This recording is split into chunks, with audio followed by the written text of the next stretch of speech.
I want to talk about the shared ideas that we have as veterans. These ideas spawning and strengthening the most formidable fighting force on the face of the planet. You know, our hopes, our dreams, our futures are the byproduct of coarse pain and suffering endured by countless young men and women across the planet. Those like Sergeant Jimmy Lester, Specialist James Wood, Private First Class Rex Claxton, as well as all those who remain nameless, never recovered, whose bodies remain scattered across the deep. And then also for all those who spilled their blood for the ultimate sacrifice for all of us. Without guarantee of their tomorrows, each of these brave souls relinquished their bodies back to the earth, paying in turn the ultimate sacrifice as a blood spilled, pooling on faraway sands and soils, away from their mothers and fathers, away from their sons and wives, husbands and daughters. These names entrusted us with their lives so that we can form that more perfect union.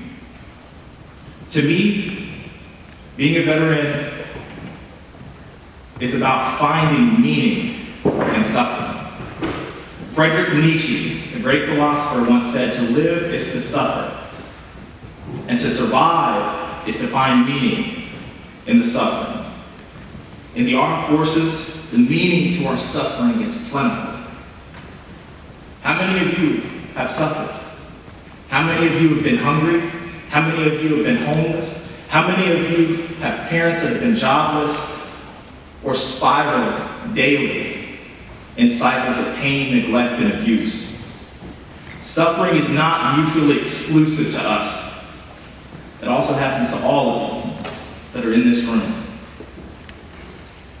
Our lives are but a turbulent sea, and our minds and bodies are but vessels to traverse this unforgiving sea. What separates those who cross into the unknown and those whose hopes collapse are the values which guide us to be good citizens, good fathers, good mothers, good sons, good daughters.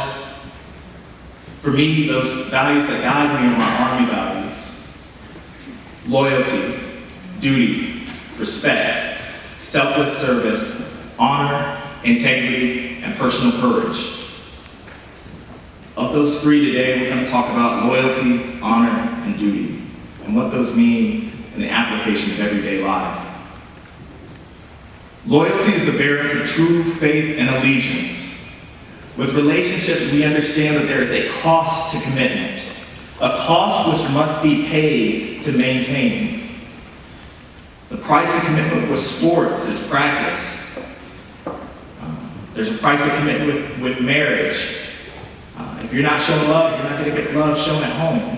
There's a price of commitment with your friendships. Everything has a price, and everything has a cost. This is the first piece to our puzzle. Are you loyal to yourself, to your goals, or is it just a show, a lie, a rue de grandeur? Just like all feelings, freedom and its maintenance require loyalty. Loyalty to be obstinate. Loyalty to an idea. Freedom requires fierce defense of your opposition, right to oppose. Freedom requires we all see men and women as equal, regardless of their creed, nationality, background. Loyalty to this American idea is the vanguard of freedom, the protector of its key. It doesn't matter if you're white, black, rich, poor, brown, yellow, Jew, Gentile, Muslim, Christian, Republican, Democrat, gay, or straight. Your integral rights to freedom are worth defending, and worthy of being preserved. As an Army, as an Army nurse forward deployed in the wastelands of Syria, I observed firsthand brave young men whose lifeblood saturated the concrete, far away from home, as they displayed their loyalty to this hallmark of ideas, freedom. I saw the decimation of a nation, abominable acts visited on the oppressed by the oppressor, in a land where 500,000 people have been killed in a multifocal ethnic cleansing. In violent displays of aggression, our young boys remained loyal to the oppressed and loyal to the ideas and the idea that we ward off those who would rather retire liberty, regardless of where they are. Those who would rather silence their opposition. Those who would rather cleanse the land of what they deemed an impure bloodline. Giving all that we may remain guardians of freedom. That we may honor and live up to these irrevocable and ultimate sacrifices. Loyalty protects our ship from this turbulent sea. Honor is the contents of our vessel. Honor reminds us of who has sacrificed before us, just like in front of me here, giving us a coordinate on which to set our sails. Honor echoes every hope, every dream, every idea for which our ancestors fought, and for which our brothers today fight to defend. Those without honor are cowards. They ignore the past, hoping that some way in this cruel world, altruism will make all things right. That the future can be obtained without blood, without effort, without work. Our honor reminds us why we continue to sail, who we sail for. Honor is your why. Honor is why you wake up in the morning, why you come to school, why you're going to college, why you're going to the military, why you're doing what you're doing. Are you doing this for your little brother? Are you doing this to end a generational cycle? Are you doing this to make the world a better place? Are you doing this for your grandparents, for your teachers, for your mothers, for your fathers? All those folks that believed in you. That is who you honor in your acts every single day. My honor is a promise to my future son. It grounds me, as well as remembering the daunting sacrifice of all those who died in my place. Honor protects the ideas of the vessel, the ideas of your upbringing, your roots, who you are. Duty is the final direction that guides us. Duty is not what I should do, but rather what I ought to do. Duty is our cardinal direction. Duty shows us that the time to take action is always now. It's not always when you're ready. The time is always now to break generational curses. The time is always now to protect the weak. The time is always now to live a life of meaning and purpose. Right now is the time that you have. And this is the only time that you have. Because I promise you that tomorrow is not guaranteed.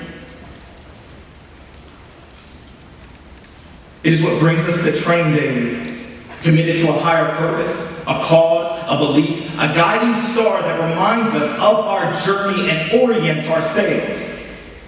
Duty brings us to the most austere places. Honor reminds us of why we went there and who we are. And loyalty.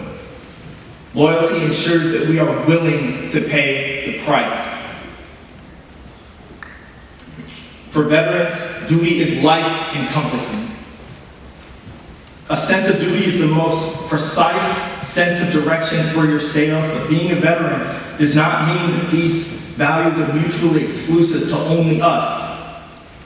In fact, the hardest test of my values didn't come on a battlefield. It didn't come in a hospital. It came on a long, lonely drive to Chicago. On May 25th, 2020, my sister Ariana was hit and killed by 3 young boys that had stolen a vehicle. They were 10, 11, and 13. Ariana Marjorie Scott became Jane Doe, nameless, faceless, ambiguous, sitting in a cold Chicago police morgue. Ariana came from a life just like mine. She had been also abandoned by her father. Her mother had died when she was young, which is something I did not have to endure. But she came out of it, just like I know so many of you are going to come out of it. She became the first college graduate of our family. She's the reason why I know who my father is today. She was the most joyful, exuberant, loving, caring person I've ever known. And now, she's nameless in Chicago.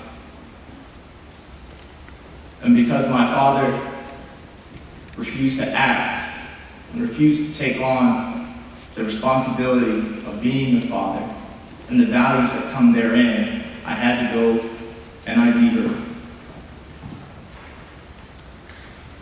There's nothing that prepares you for that.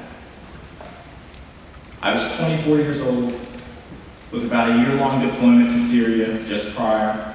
I had worked for the Army. I had seen ravaging things as a nurse. Nothing prepares you for that. I've guided my soul through anguish. I've been disoriented by darkness, but never have I felt so lost, silent, and alone. But in that torrential rain, I was reminded of my duty to Ariana. I was reminded of those teachers who believed in me and committed the time in me so that I could build up moral integrity. I reminded of my coaches who taught me what intestinal fortitude means. How to face pain even whenever it seems insurmountable. I was reminded of all those who taught me that price of commitment. And it reminded me that you commit to your team at all costs. You commit to your family at all costs. Honoring, and you also remain loyal at all costs.